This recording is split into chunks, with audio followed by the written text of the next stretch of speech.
Eu volto aqui com o nosso analista, o João Pedro Cuti Dias.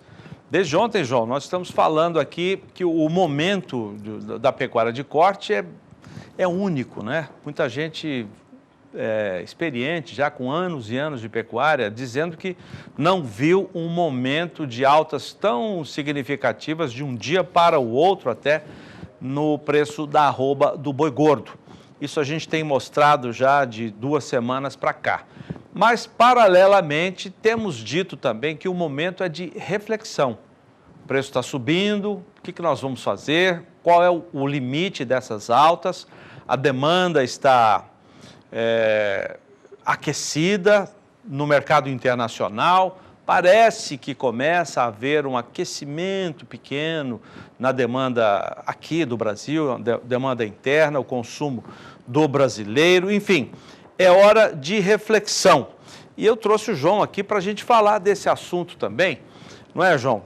Temos que pensar, não é? Temos que debater isso. Eu vejo um momento de preocupação também, porque essa semana, o impacto que deu esse aumento de preço, alguns cortes, aumentou mais de R$5 por quilo no mercado, e qual será a reação da dona de casa?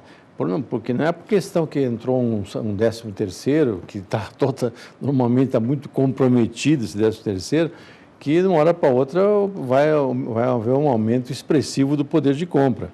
Então, o comportamento da demanda de carne no mercado interno essa semana vai ser um bom divisor de água. O que vai acontecer? O mercado interno nosso representa 75%, 78% do consumo de carne total do Brasil. Então, vamos ver como é que vai acontecer. Hoje de manhã, falando com algumas pessoas no mercado, eu vejo que eles estavam muito preocupados com o impacto do aumento de preço da carne em alguns cortes, mais de R$5 por quilo. Bom, o João vai continuar com a gente, porque nós vamos exibir agora trechos de uma entrevista concedida ontem, exclusivamente, ao Mais Pecuária, do professor Marcos Fava Neves, professor da Universidade de São Paulo, a USP, e também da Fundação Getúlio Vargas, é um consultor de mercados. Ele aborda tudo isso que a gente está falando, o impacto do preço que vai ser repassado para o consumidor, né? O consumidor vai pagar mais caro pelo preço das carnes. Ele fala também uma coisa muito importante, João, que é o seguinte: agora o pecuarista está tendo uma receita maior com o aumento de preços da arroba do boi gordo e poderá até vislumbrar o que não vislumbrava há muito tempo, que é um lucrozinho para ele pensar nos investimentos. O que o pecuarista que está vislumbrando esse lucro com o aumento da receita deve fazer? O Marcos Fava Neves traz uma orientação muito importante. Vamos ouvir trechos dessa entrevista, depois eu quero o comentário do João Pedro também. Eu estou muito animado, sabe? Eu acho que nós vamos começar com um dos melhores anos da nossa história, porque na minha leitura o Brasil está na direção correta e nós temos agora algo novo para a nossa vida empresarial, que é taxa de juro baixa e inflação baixa.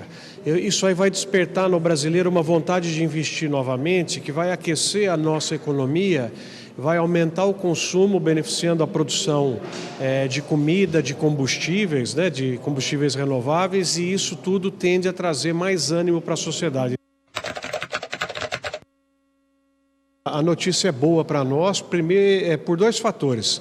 Eles estão em conflito comercial com os Estados Unidos, o que fez com que virassem mais para comprar aqui do Brasil, e eles estão com um problema grave da incidência da peste suína africana, que diminuiu muito o plantel de suínos, que é a carne que eles mais consomem, e que, portanto, eles estão tendo que sair no mercado mundial para buscar não só carne de porco, mas carne de frango e bovina. Para nossa sorte, os chineses experimentaram o bife e gostaram de bife. E isso fez com que o valor da arroba passasse de R$200, e eu estou prevendo um período bom, se as condições continuarem como estão, se graças a Deus não vier nenhum tipo de infestação na produção brasileira de carnes, eu acho que nós vamos ter pelo menos uns 3 anos bons nas carnes, o que vai possibilitar a redução do endividamento, investimento e o crescimento do Brasil. Dos Estados Unidos e da Europa, onde eu tive recentemente também em discussões, o que eu percebi foi um crescimento da valorização do carbono, no sentido que nós temos que sequestrar carbono em virtude do problema climático mundial. Com isso, volta também com mais velocidade a questão dos biocombustíveis. E aí o Brasil, por ter na cana a geração de um etanol que é um Ayrton Senna, na minha opinião, em relação ao mundo. O mundo admira o etanol de cana brasileiro. E agora com o milho também produzindo etanol, abre-se uma chance grande de investimentos também no Brasil na integração das atividades de biocombustível, alimentação, ração e outras coisas mais. Esse é o ponto negativo, né? O Brasil ganha e o consumidor brasileiro, no primeiro momento, ele perde, mas no médio prazo e no longo prazo ele ganha porque vai ter mais investimento no Brasil, mais geração de empregos. Mas, lamentavelmente, o que vai acontecer é o seguinte: o chinês precisa de carne, ele tem dinheiro, ele vai importar mais e o Brasil vai vender mais. Então, é natural que aconteça aqui no mercado brasileiro um aumento do preço da carne, que é o preço que nós vamos pagar para ter esse benefício no médio prazo. Por que a gente vai pagar isso? Porque diferente de uma alface, de uma soja, que você consegue plantar e colher rápido, você não consegue colher rápido um boi, né? Você não faz ele crescer, você não faz o porco crescer. O frango até dá para acelerar mais, mas a cana demora, a laranja demora. Então, nós estamos tendo agora um choque de demanda e a oferta ela é meio estável. Então, nesse momento, o preço vai subir um pouco. O bom problema é o seguinte: vai gerar incentivo para aumentar a oferta, beneficiando o emprego e beneficiando o consumidor no médio e longo prazo. Então, é sofrer um pouquinho agora para um Brasil muito maior que nós teremos pela frente. Imagina assim que para atender essa nova demanda mundial, asiática, africana, somado a esse problema da China que eu já expliquei aqui, vamos dizer que o Brasil tem que aumentar 1/3 em 3 anos a sua produção de carne de frango, de carne de peixe, né, de porco e de boi. Só que para aumentar esse 1/3 não é rápido.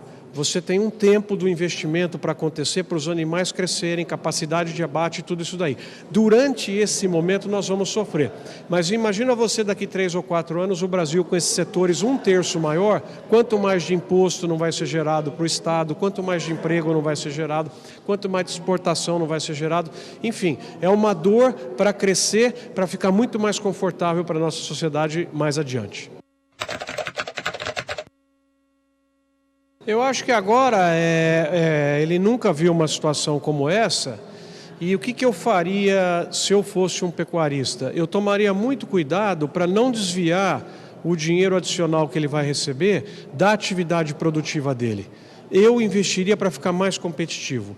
Então eu cuidaria de diminuir o meu endividamento, eu cuidaria de modernizar a minha pastagem, melhorar o meu plantel. Eu não tiraria esse dinheiro da agricultura para imóvel, para outra coisa fora, ou para comprar mais área. Invista para que você possa construir margem e ficar mais competitivo mais adiante quando o preço voltar a cair, e ele vai voltar a cair. Então essa é a ideia. Fique mais competitivo, invista o dinheiro na sua propriedade. Esse é o professor Marcos Fava Neves, da Universidade de São Paulo, também da FGV, Fundação Getúlio Vargas, consultor de mercados, né? Ontem deu uma palestra em Campo Grande, nos concedeu essa entrevista exclusiva. Hoje nós editamos os principais trechos, até por sua causa, João. Você não pôde vir ontem, então eu falei, eu vou levar isso aqui para o João Pedro comentar, porque eu gostei muito dessa entrevista. Quer dizer, ele tá enxergando lá na frente, ele está vendo um Brasil que terá uma economia melhor. Quer dizer, o momento é de dificuldade, e até citou a dificuldade para a dona de casa, que vai estar pagando mais caro pela subida, né, pelo repasse do preço do boi para as carnes no varejo, né, João? Zé, eu acho que é um ponto, vamos sair do fim para o começo, né? Porque ele aborda a questão da faturamento extra que ele não estava contando. Duvido que alguém estivesse pensando em vender boi a R$200 hoje aqui no Mato Grosso do Sul. Eu não vi ninguém me falar isso 2 meses atrás, ninguém falava isso. Então, aconteceu, esse dinheiro extra, como você fala, parte dele tem que voltar para a propriedade. Nós precisamos melhorar a nossa produtividade. É baixa, a média brasileira é muito baixa, 3 arroba por hectare. 3 arroba por hectare tem vários trabalhos mostrando que não dá retorno econômico para o pecuarista. Então tem que ver aonde que está o gargalo dele. Normalmente, se você olhar todas as áreas de pecuária no Brasil, o grande gargalo são essas pastagens. Você tem uma qualidade muito ruim, você está sofrendo com pastos degradados, com um solo com baixos níveis de fertilidade, com problemas de erosão, uma série de problemas que não consegue produzir um volume de forragem que atenda às necessidades do pecuarista. Então, ele tem que, eu acho que esse começa por aí. Esse é um grande, é um setor que ele investir aí, ele vai ter um retorno imediato. Com os próximos 6 meses, ele vai ter condições. Então, se ele, nesse momento, ele não está tendo animal para o abate, e esse é um dos fatores que está puxando o preço para cima, oferta restrita. A oferta muito restrita, ele vai ter que se preparar para ter esse animal daqui 60, 90 dias, alguma coisa no coxo, alguma coisa a melhorar o pasto, melhorar o manejo, investir mais, trazer água para o animal. Você tem muitas tecnologias que você consegue ter uma taxa de retorno muito alta. É o momento dele aplicar esse recurso na sua propriedade. Quando ele comenta a questão da China, realmente, a China tem um buraco de 15 milhões de toneladas, não vai ser suprido, não existe carne para atender. Isso aí do frango, do suíno? Suíno, que é a principal carne deles, tem 15 milhões, ele não vai ter condição de buscar no mercado mundial essa carne. O que vai acontecer? Ele vai comprar vai incentivar a produção de frango, quando está incentivando muito na China, ele vai buscar no mercado internacional frango, suíno e bovino, para atender, para minorar, não vai resolver isso. Lá na China, com certeza, dobrou o preço da carne suína no mercado, vai ser um fator de arrefecimento da demanda, vai segurar um pouco. Do ponto de vista de mercado, é muito importante que haja um aumento de oferta de carne bovina via importação, ele vai buscar essa carne na Austrália, no Brasil, no Uruguai, na Argentina. Isso é importante porque vai mostrar, o consumidor chinês vai começar a ver essa carne vermelha. Carne vermelha ninguém refuga, é uma carne boa, não tem erro não, mas ninguém refuga. Então eles estão com consumo de 5,5 kg per capita, se passar para 6,5 kg, 1 kg a mais na média per capita, nós estamos falando em 1.350.000 toneladas de carne, é muita coisa. Então, como não há uma oferta no mercado internacional desse naipe, o que vai acontecer? O Brasil vai ser beneficiado. Talvez uma grande parte desse possível aumento de consumo chinês venha do Brasil. Uhum. Isso é importante. Agora, nós temos que ter um cuidado muito grande com as características que o chinês quer. Não adianta falar, vou ver qualquer carne. Não, tem que ser carne de animal até 30 meses. E levar a sério isso.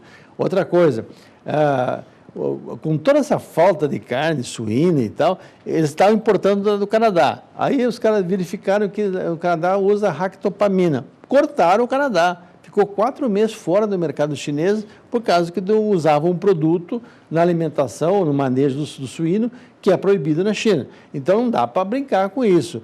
Hoje, por exemplo, nós perdemos o mercado, anos atrás, nós perdemos o mercado de corne de bife por quase 3 anos para os Estados Unidos, porque resíduo de ivermectina. Deu problema é a análise. Não tem. Se o produtor, nós temos que ter consciência. Se o senhor e a senhora usarem uma ivermectina de 3,5%, olha o tempo que carência. Tem. A carência. Se é 120 dias, é 120 dias. Porque com os equipamentos que tem hoje, você detecta, e não tem dúvida nenhuma. E isso é munição para os nossos concorrentes. Lógico que os caras, com o preço da carne bovina subindo no mercado mundial, e nós mostramos aqui segunda-feira. Está o quê? Perto de $5.000 a tonelada? $5.000 a média do Brasil, mas a média de países como a Austrália, como a Argentina e como o Uruguai é bem maior que isso, porque eles exportam mais cortes de traseiro do que o Brasil. O Brasil agora começa a entrar com cortes de traseiro no mercado, especialmente no mercado chinês.